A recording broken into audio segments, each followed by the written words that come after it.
One of the most memorable conversations we had on this show in 2015 was with Vin Baker.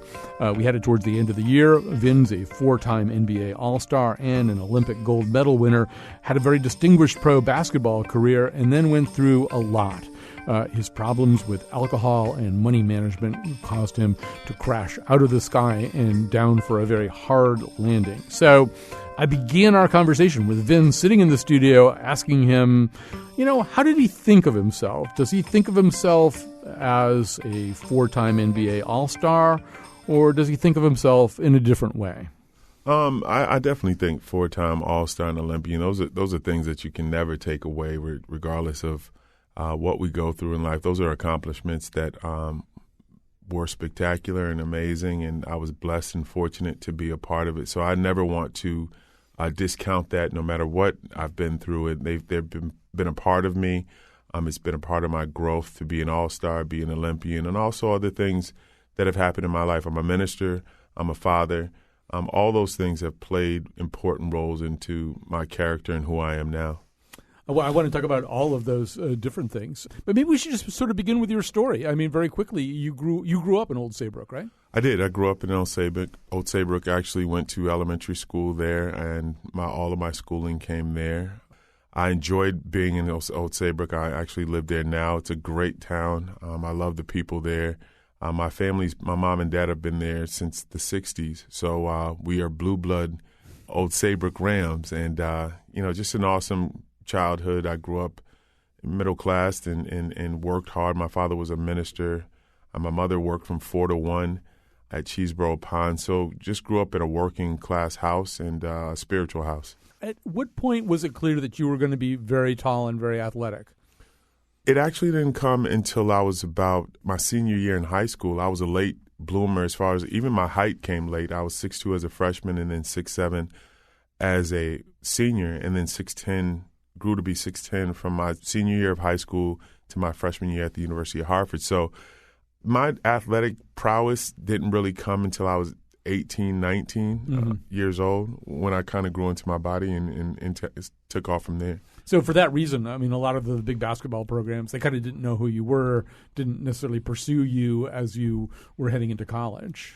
No, a lot of colleges didn't know. I think that, ironically, two of the other teams, University of Rhode Island, and believe it or not, Coach Calhoun kind of knew who I was because I'd gone to his basketball camp my junior year and my senior year, and I can remember Coach Calhoun coming over and sitting at one of my games with a trench coat on and a hat.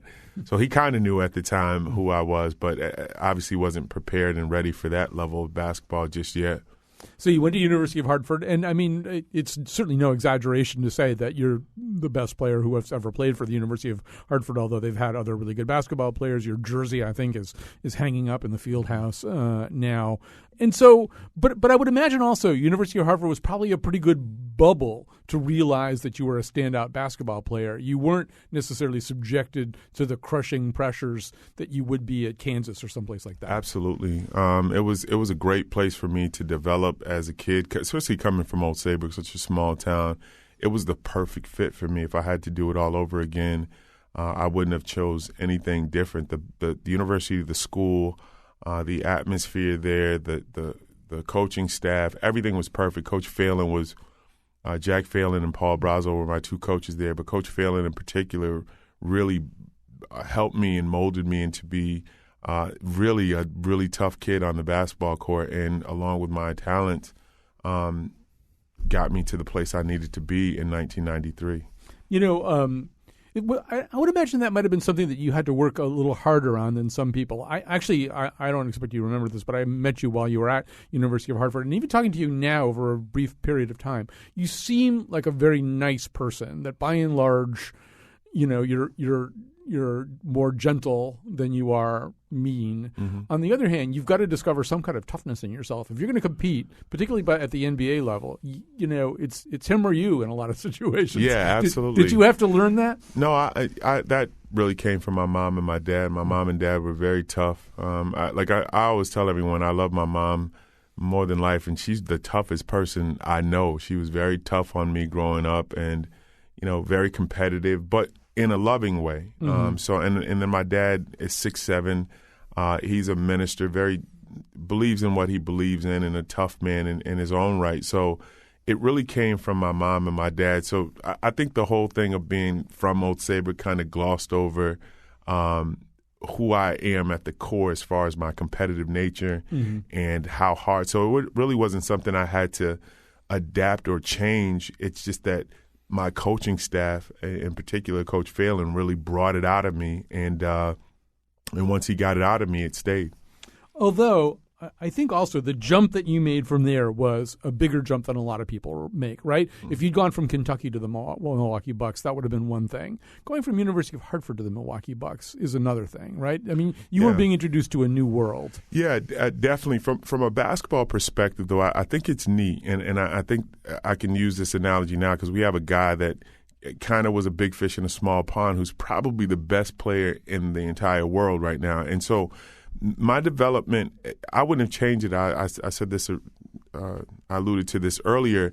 I wouldn't have changed my path because going to the University of Hartford as opposed to going to Kentucky or University of Connecticut, it allowed me to grow as a player. I could take the ball off the rim and dribble the basketball up the court and without being yelled at and without being told to get on the block. Those 4 years at the University of Hartford developed me into be the most skillful or one of the more skillful basketball players at my size in the entire world. So I wouldn't have changed it for the world to go to Kentucky and be recruited over every single waking minute of the day and not being allowed to be who I could become. So I'm so grateful. And like you look at Steph Curry, he went to He's the guy you were talking about, right? That's who I was talking about. And there's no way he got that confidence from Davidson. Who's to say if he'd have gone to Kentucky or Duke or where his brother went or any other bigger school, he would have developed that confidence like he has now. Were there ways in which the NBA was kind of a rude awakening, though? I mean... Oh, yeah. Yeah, of course. And I think a lot of it's well documented for me. I think for me, the off the court, just the lifestyle itself, growing up in Old Saybrook and then ultimately going to the University of Hartford for my 4 years collegiately never prepared me for what the NBA offered personally and off the court, my private life, which I was ill prepared for and really ran into some tumultuous times based on the fact that I felt I was ill prepared to deal with fame and fortune the way it came so fast for me.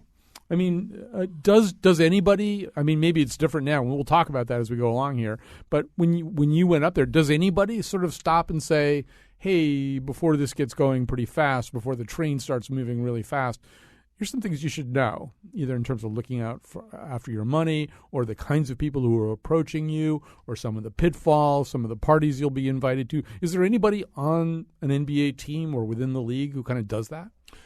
I mean, there's times when they come when there's situations where there may be some red flags or some fires that they may need to put out. But initially, when you first get in the league, it's literally like hitting a lottery ticket. It's imagine getting a lottery ticket and you get $1 million. Like, you're not going to hear from advisors first. You're not going to hear from people who want to have your best interest. You're going to hear from the people who want something from you or want to go into a different place to have fun, to party. So it's just like that in the NBA. It'd be neat and fun to say and appropriate to say that, you know, there's things in place when you get all this money and you get this fame and you get this fortune and people always have your best interest. That's just not the case. And there's more places for pitfalls with that kind of lifestyle than there is for people to come out shining and saying, "Oh, I did 15 years and nothing ever happened." Well, you've got a whole bunch of things coming together at once, right? On the one hand, you've got this money like you've never had money before, and your view of the world is more distorted than it's ever been. People are telling you you're great. People are screaming louder than they've ever screamed before. You're playing in front of bigger crowds than you've ever played before. And you're getting invited places that you would never have gotten invited under any other circumstances. You're hanging out with people you wouldn't have met under other circumstances. So any one of those could create a problem. The three of them stuck together, I would imagine, is a recipe for disaster. Absolutely. I mean, at some point for me, it was even being drafted the number 8 pick in 1993 from the University of Hartford and then going to a relatively small market. So I was still in this proving ground. Even though I was the 8th pick, of the draft in a lottery pick. So I had the challenge of going and still trying to prove myself in the pros, and then on some hands, I was getting recognized because now all these accolades are coming, and I'm being recognized for being one of the better players in the league and in the world. But I'm still trying to convince people, and so those are all kind of crazy situations that come into play when you're trying to continue to develop and continue to try to hone your craft and become one of the best. We're talking to Vin Baker right now. He's a former NBA All-Star, former Olympic gold medal winner, and he's writing a book right now about, in fact, his life and times and the things that he went through. So, I mean, it's going to be in the book. It's a well-documented thing. You started to have problems with alcohol. Was that the first thing? Was that the first demon to kind of grab your leg? Was it the alcohol? Yeah, definitely. I really had no idea and concept. It's been in my family for years, with family members. And, of course, if you have it in your DNA, at some point you have a chance to be exposed to becoming an alcoholic or being addicted.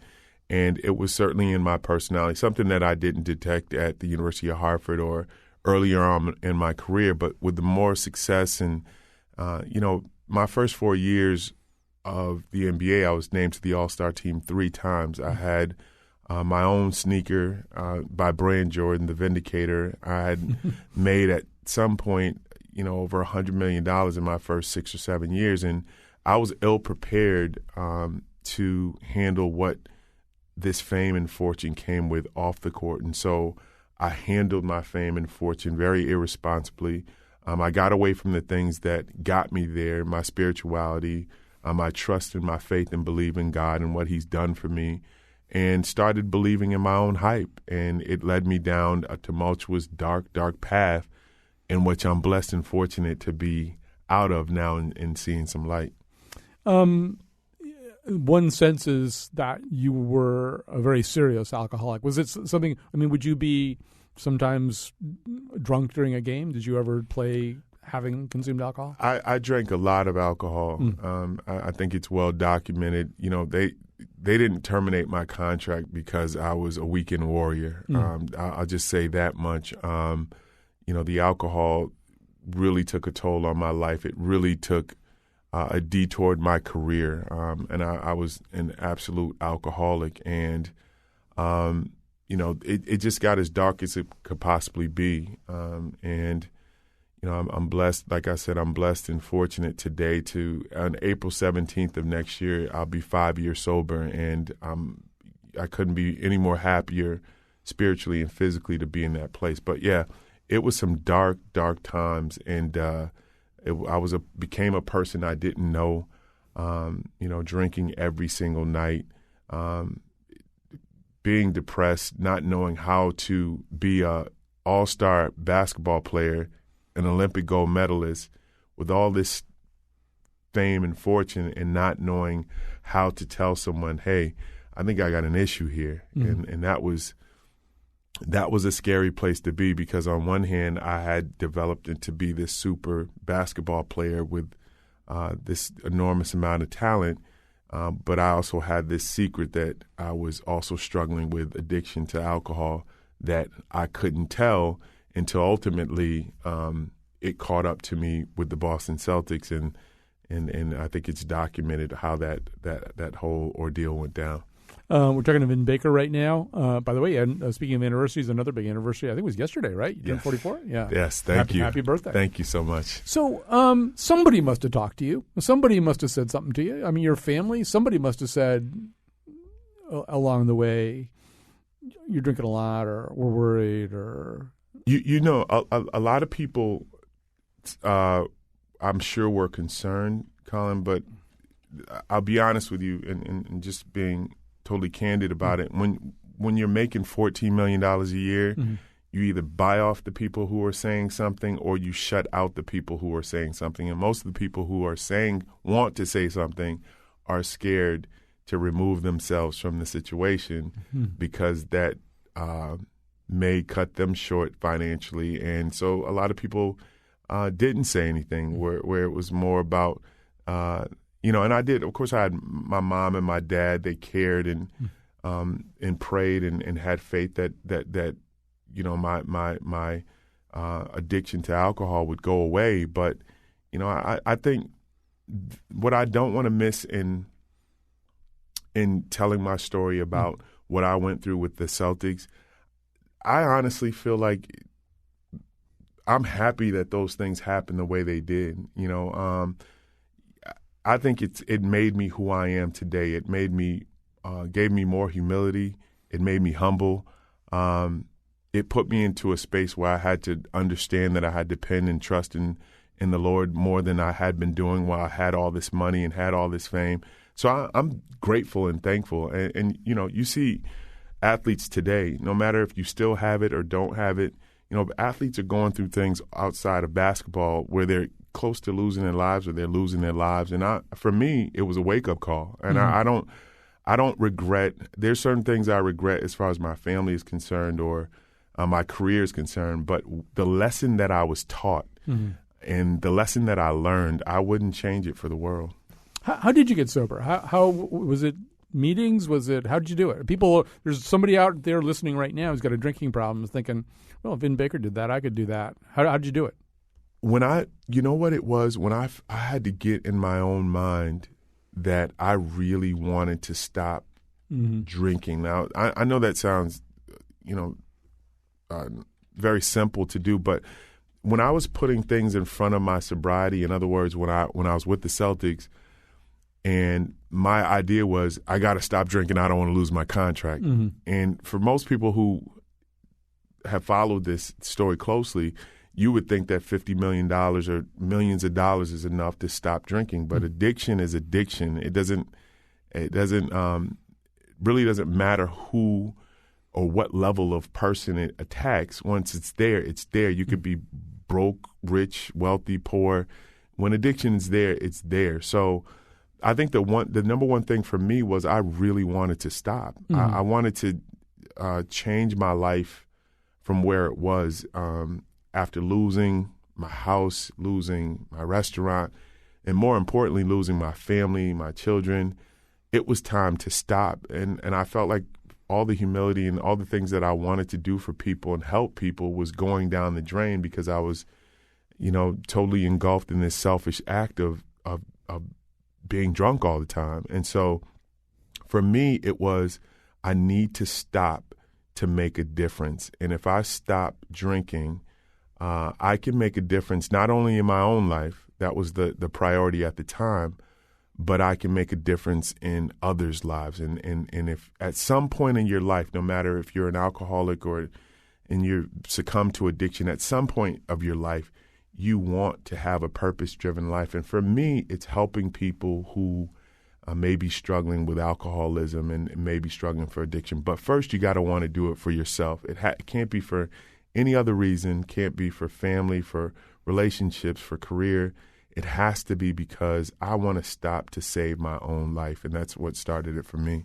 So that's step one, obviously, and I assume you poured everything down the sink that was in the house or whatever.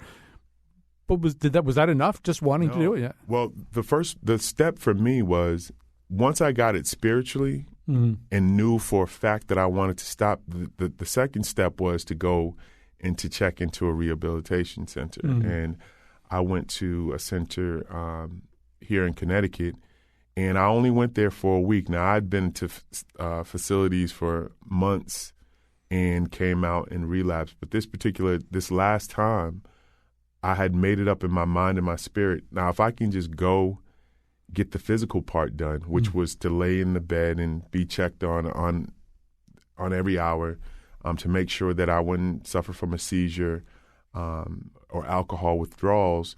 And once I got that part down physically, and a week later they told me I was able to walk out, and I never looked back. I said, I'm not going back to depending on alcohol, but I had to get that piece done. But I had made up in my mind at that point that I wasn't going back to alcoholism. Why don't we take a break here, give you a chance to have a sip of water. And we're talking to Vin Baker right now, the great basketball player. He's got many other things to talk about. He's working on a book right now. We'll take that break. We'll come right back.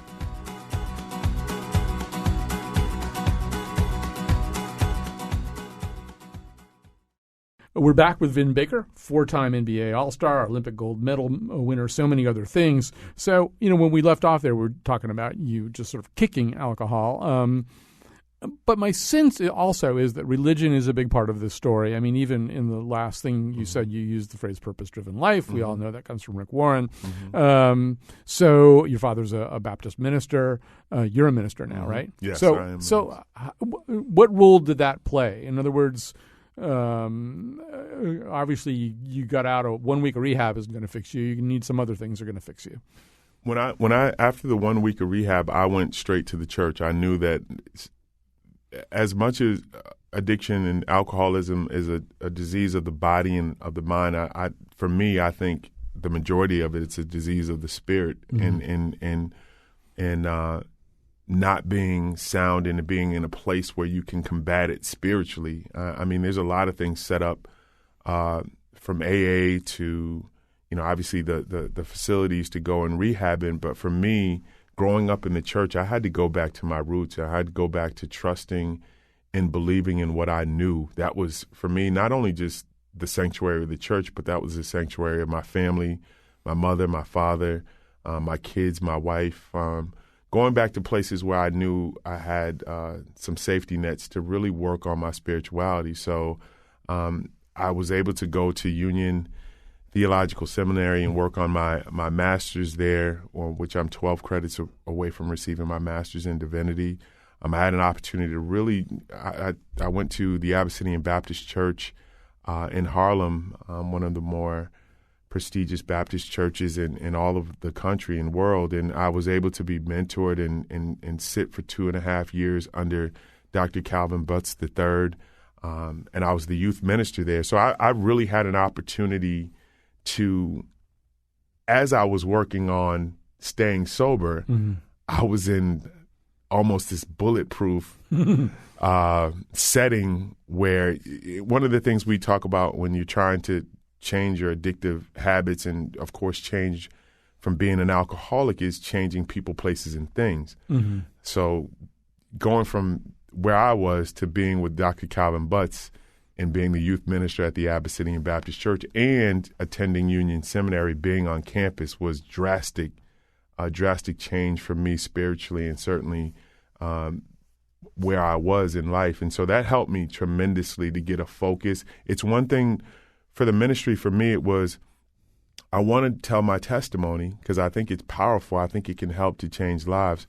But I also have to be theologically sound and be in place where I'm just not all over the place. I have to have what's the reasons and what was the journey. And I think Union and Abyssinian and, of course, where I'm at, Full Gospel, where my father's the pastor, those three places helped me totally to get centered spiritually so I can tell a message about redemption spiritually. It is, it's interesting. I've listened, regular listeners to this show will be incredibly bored because I bring this up all the time. But, the words that are said in America by more people in any given year, in any given week, are the Lord's Prayer, right? There's probably nothing that's repeated as many times by as many people as the Lord's Prayer. And there's that notion of forgive us our trespasses. But it seems as though trespass, of course, it means a lot of different things. And it seems as though so much of that is being able to have an environment where you can talk about what you do. Yes. Yeah. Yes. That's it right there. And as you were, I thought I knew where you were going on that. And that's one of the things when I first went back to my church and when I was able to minister down at Abyssinian is that one of the neat things that I knew is the church was probably the one place at that particular time 4 years ago that would listen to my story without being judgmental. Oh, he lost $100 million.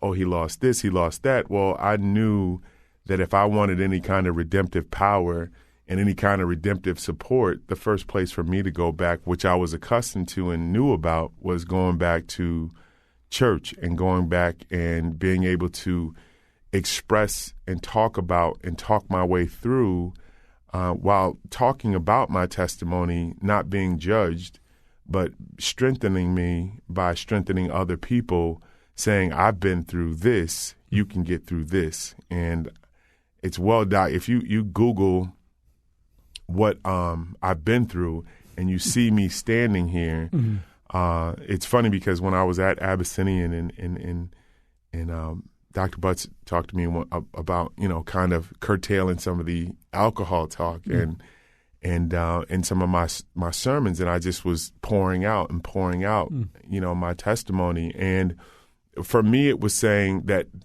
I'm in a different place as a minister, because if I stand up and say the Lord and God and faith and believe and hope, if they go home and Google me and I've never mentioned this, then I'm not going to come off as being authentic. So it was a chance for me to not only tell the story, but also to tell how I came through this journey of being an NBA player all the way to being a Baptist youth minister. It must be hard also, though, to share some of these things. I mean, you arrived here with a beautiful little daughter in tow. She's over in our green room right now. On the one hand, I mean, you're about to write the book. You're going to have to lay some of this stuff down. You may be laying it out in a way, as you say, that's your side of the story. That's the way that you understand what happened, as opposed to having that story get told about you. But even so, I mean, to go there, it's going to be hard, right? It must always be hard to have the people who love, particularly your kids, hear stories even from you about what happened. It's true. And I will say this, though, I've been so blessed and fortunate that my children have still showed me unconditional love and unconditional respect, and not really have experienced a lot of it. And if they have Googled it and if their friends have said something about it, it really doesn't play a huge role in our family. What my kids do see is a father who works hard and who takes it to the max every day to support them financially and support them as any other father would. So there are moments that we have these conversations about my past and some of the things that they may have heard.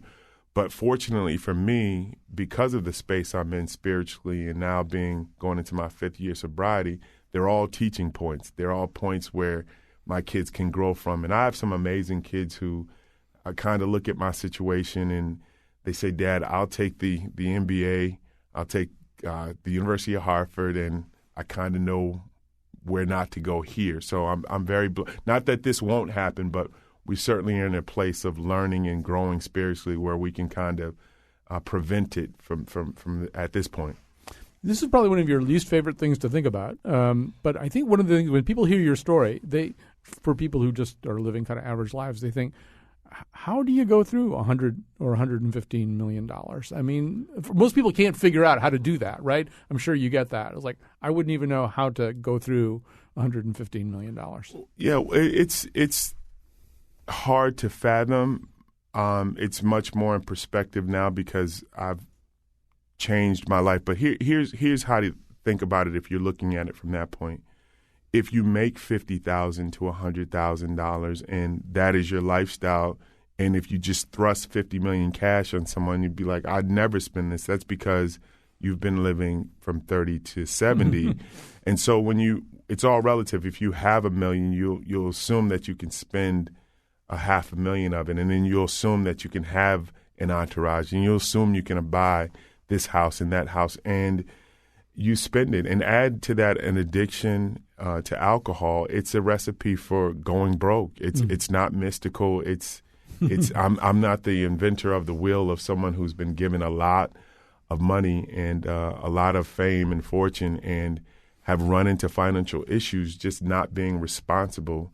Those people who make $50,000 to $60,000, $70,000 a year, they know every dime, and they're very meticulous about how they spend. They kind of know it's the world they live in. You don't walk on a car lot with Lamborghinis if you make $50,000 or $60,000. You just kind of know it. But when you have a $13 million a year contract, you get really stupid and buy things that aren't necessary, and you party and you hang out with people and you give money out. And so if you start adding it up and your contract gets terminated, there's a way it happens. Now, it might not make sense and people might not be happy about it and people might say you've fooled, but at some point it happens based on the lifestyles and the choices that we make. And again, I'm not the first athlete who's been in that situation, but I want to be the first athlete to say that you can grow and learn, and you can bounce back, and you can have a productive life, and everything doesn't depend on. I've learned that everything doesn't boil down to being wealthy and having the biggest houses and having the biggest cars. It boils down to what type of person you are and what kind of effect do you want to have on your kids and just society in general. I don't think I was the best person that I could possibly be when I was making $13 million a year. I like myself now as a person than I did then. I would love to have that money with this attitude, but I don't know if they live in the same and if they could possibly live in the same person. You know, I know that you've been brought into contact with young NBA players. I mean, it continues to happen. I think Jason Kidd had you go to a Milwaukee Bucks summer program in Vegas. Obviously, you've got some very useful things to tell people about how to post somebody up. But I would imagine you have even more useful things to say to a young player. I mean, you're talking about $13 million contracts. The contracts today are bigger than that, right? Yeah. What do you say to people? What do you say to your young players? Sign that kind of a deal. I think the number one thing I try to talk to them, and I don't really get that much of an opportunity to, and the opportunity I do get, I really don't want to be the old guy who lost it all, who comes in. It just, you lose that point quickly if you're talking to five guys who are making $13 million a year, because I was there before and I saw the old guy come in. So I just try to tell the guys to stay grounded spiritually, to respect their craft. There's things that they're going to see making that kind of money, and like you alluded to, the money's much more now. Like $100 million now is not as what it was when I played, and that's just 10 years ago. So I just try to tell the guys to be grounded in their craft, grounded spiritually, keep their family members close to them, and just try to stay in that place of being competitive. My voice, though, my one voice, and what I'm going to try to do with this book and speaking with more schools and more professional teams, is to try to have it happen every single day. Like, it's got to be repetitive. You've got to have this conversation more than once, because me going against 365 days of the year, you really don't. It's really hard to convince young men who are making that kind of money to stay in this lane. Because the first thing when you walk through the door is they say, well, that's not going to be me. Yeah. Because that's what I said in 1993 when that player came in that had lost it all. Well, first of all, I make more money than you. That's not going to be me. And so I try to be realistic and not be the guy that's not going to be me guy. It doesn't have to be you, but here are the steps that you probably should take off the court, financially, with your advisors, and certainly with your personal life. And I would assume that one of those steps, if you could get their attention, if you could get past that point of that's not going to be me, this is the old guy showing up, is, you know, it's kind of like what you said before, that you and I, with the money that we make right now, we don't, not only do we not go Lamborghini shopping, but we don't turn our finances really over to anybody else in a way that takes them completely out of our sight, right? Like, I know how much money I make. I know where my money's going. I make public radio money, you know? Right. So, and that would make sense for an NBA player too. I mean, that notion that you rise to a certain level and then you turn it over to somebody else, that actually I have less to lose than somebody making $100 million. No, you're exactly right. You know, and you make broadcasts. Now, my checks are less than yours, so I know exactly where my Starbucks money goes every single week. And so it is about that. It's about making it and being responsible for what you do with it, and just having your checkbook in your hand. And it's different. You make money different. One day you're 19 and you're going and asking for $100 to get takeout.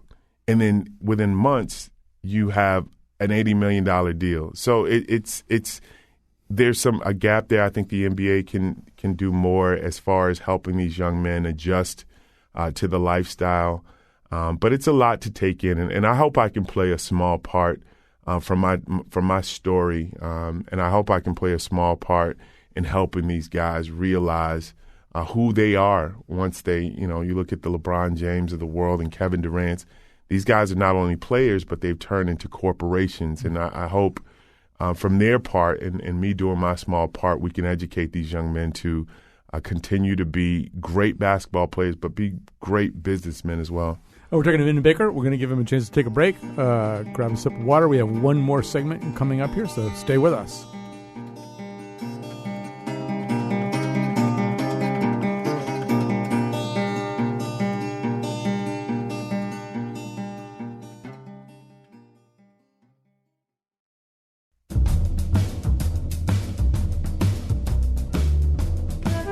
Vin Baker was lucky to retire from the NBA when he did. Now you have to write a poem. Today's show was produced by Katie Tolarski and me, Kyone Wolf. Greg Hill tweets for us at WNPR Colin, and our interns are Dan Schultz and Sarah Flaherty. The part of Bill Curry was played by Hawthorne Wingo. For show pages, articles, and videos of the Here and Now staff dunking on the On Point staff, visit our website, WNPR.org/Colin.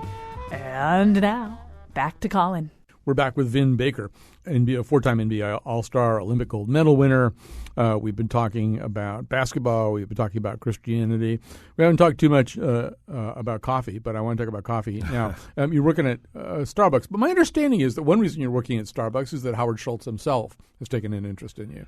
Yeah, I have a really good relationship with Howard. Once I got out of rehab 4.5 years ago, probably 9 months into my sobriety, I reached out to Howard, and Howard, the history of that is Howard owned the Sonics.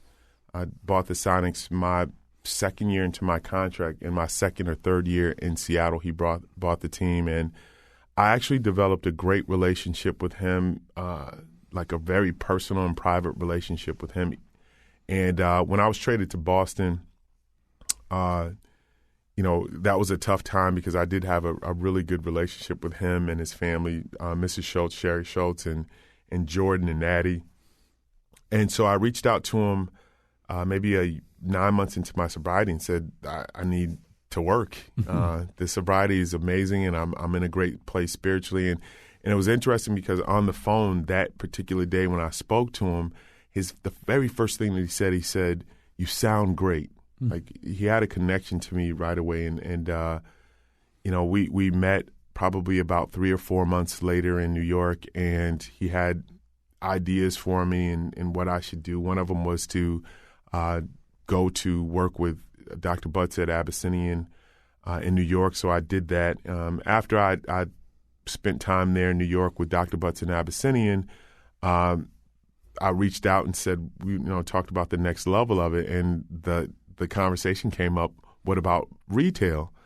And, of course, I was just happy if you're talking to Howard himself and to the people that are with Starbucks, it was just a great opportunity. I did not know when I committed to this how hard the job was going to be. I didn't know that everyone customizes drinks and that working at Starbucks wasn't the easiest job, but it's been great. I have the intestinal fortitude and the courage. I'm up for the challenge, but it's just been a great opportunity for me. It balances me as far as going to work every day. I'm co-managing in East Lyme right now with another manager there, and I'm learning so much about business, things that I wouldn't have learned. I talked to Charles Smith, the former Knick, last week, and we were talking about it, and he said, I don't really think you understand. You were getting a business degree and you're being paid for it, and this is amazing. And so it was an encouragement that I kind of needed at the time. I've been there since June, and I thoroughly enjoy it. I enjoy working with the people there at Starbucks, and I enjoy learning the company and the business. It's a tremendous opportunity that I've been given, and one that I don't want to squander. I want to continue to get better at it and continue to learn the business. I'm probably at 15 drinks out of 90 right now, so I've got some more to work on. What's your position on the red cups? The red cups okay for? I don't have a position. Comes on down that. from corporate. That's right, listen, just the red cups. I haven't worked long enough to make any above decision. Your pay grade. That's exactly what I've told a couple customers. that's above my pay grade. And we're running out of time here. A few things I wanted to ask you about. Now, about a year ago, maybe a little bit more than a year ago, you made the trip to North Korea, right? With Yes, Dennis Rodman? I did make that trip with Dennis and with Charles, and it was, in hindsight, which is 2020 for all of us, I wouldn't have gone. Yeah. I didn't realize the negative impact that it would have on us, and certainly we didn't have any idea what we were doing. It was spoken to us about basketball diplomacy, and obviously it didn't come out that way. But it was another lesson learned. I wish Dennis and all those guys the best. It was a lesson learned for me, but fortunately I was able to come back and get back on track. How does it feel playing at your age? And I mean, I don't know. Like, my knees hurt a lot. I mean, can you get out on the court and feel okay? I can play. I don't have any real ailments as far as my body's concerned. I think the biggest thing for me is one of the reasons I really don't play. It's the worst. It's almost like a curse that be good at one point and then absolutely be average at another point in your life. It's the worst feeling in the world to go out and see exactly what you want to do, but not be able to execute it. So, and everyone talk trash to you because now they're beating the old Vin Baker. So I want to ask you, I think this is sort of a thing you don't get to talk about this much and that much. And with the book, it's probably not going to be as big a part of the book as it could be. But you must have some amazingly happy, wonderful, terrific memories about being an NBA player.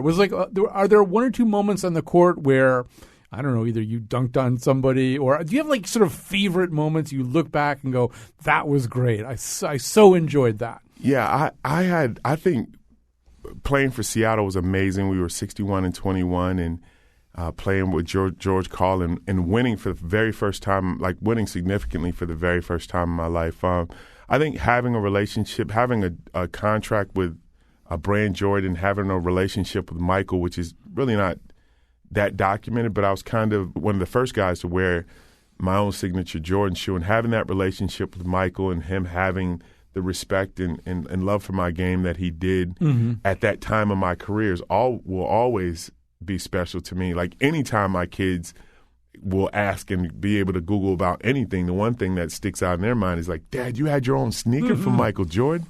So I think those times and having those relationships with those players, again, it's just like an education and a degree. There's certain things you just can't take away. And those moments in my career, beating the Bulls one night in Key Arena after I had dinner with Michael and Scotty the night before, and they talked so much trash to me about being in Seattle, how I would never win anything. And then the very next night we played them and beating them with a game winner. It's just, and playing in the Olympics with Gary Payton and Garnett and Duncan, Ray Allen, all the guys. I think I miss those times. Again, they built a lot of character, and the only thing I miss about the NBA is the competition. But I get that in 2K now. I can play my son in 2K, so I'm okay with that. You know, you mentioned the beating the Bulls, and did you hit the game winner in that? I did. Yeah, I hit a baseline jump shot right in front of the bench, and it was a special night. I probably played that portion of the video over at least 1,000 times. At least. It's like that Troy Aikman commercial. You know, the one where like I'm living in the past. It turns out to be his ringtone. Exactly. That's exactly. My kids laugh at me because they always look at me like, Dad, you showed this to us at least 100 times. What feels better, scoring or blocking somebody else's shot? Blocking, say, a Jordan shot or something. Scoring.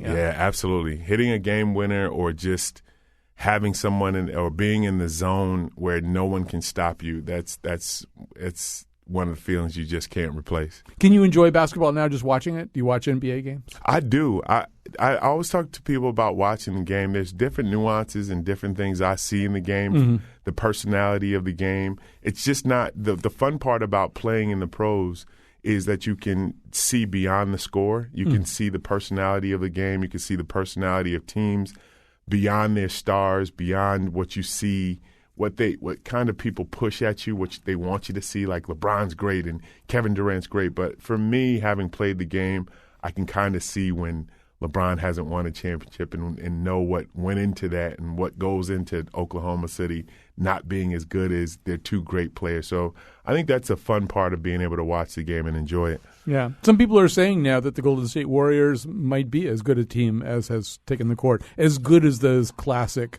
Bulls teams. Well, I'm not one of those bitter old school players to say the game isn't as what it was before. I'm just not like that. I think there's talent. Obviously, LeBron James and Kevin Durant and Steph Curry could have played in any era of basketball. I do, however, believe that the teams of old, the Chicago Bulls, even the Lakers, the Magic Johnson Lakers, the Larry Bird, I think any historian of basketball who really is an aficionado of the game would find it hard-pressed to think that the Warriors of today could beat the Lakers and the Bulls and the Celtics in a 7-game series. It's my opinion, and we're all entitled to them. I think those teams were special in their own right, historically special.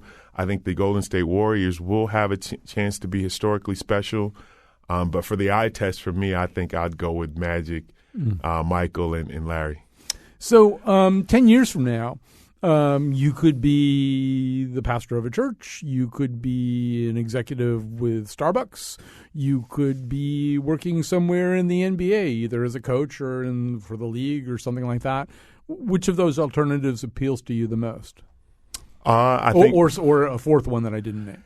I think being a pastor, I think the influence there would be more relevant. I'd have a chance to really change lives. I think there's a portion of basketball and a portion of being an executive at Starbucks that kind of stops after the job stops. But I think as being a pastor of a church, that you can have an everlasting, eternal place on somebody's life, and that's what I'm shooting for. That's what keeps me going, is having that eternal and everlasting place in somebody's mind or some kind of influence in their life. And I think from being a pastor, but I'm going to try for all three. So you'd be okay, you'd be comfortable with the idea of maybe going back to the NBA as a coach, as a front office guy, as something? Absolutely. Well, this past year I've been able to work. I've been fortunate and blessed enough to work with the Bucks. I've worked with the Knicks. I do alumni work with them. And I also, again, I'm currently store managing with Starbucks, and I just preached this past Sunday at my father's church. So I'm handling it now from this level.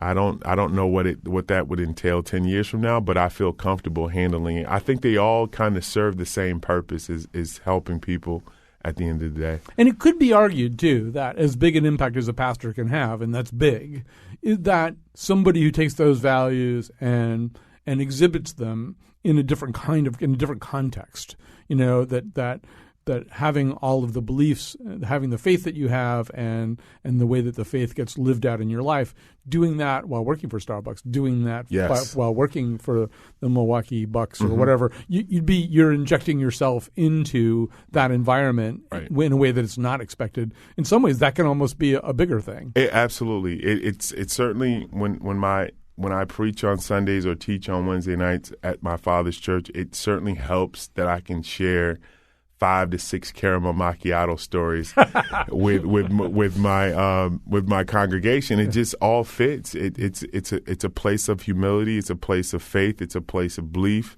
And I think people identify. From where I'm coming from, as far as talking about the church and talking about I'm working, and I was in Milwaukee and I was working with these kids, and when you combine it all, it all helps the ministry. I think that's in Matthew 11 is the parable of the caramel macchiato. All right, we have to stop, Vin Baker, but it's been great visiting with you, and it's a great story. We look forward to the book when that's done. Thanks for coming up here today. Oh, thanks for having me. I really appreciate it.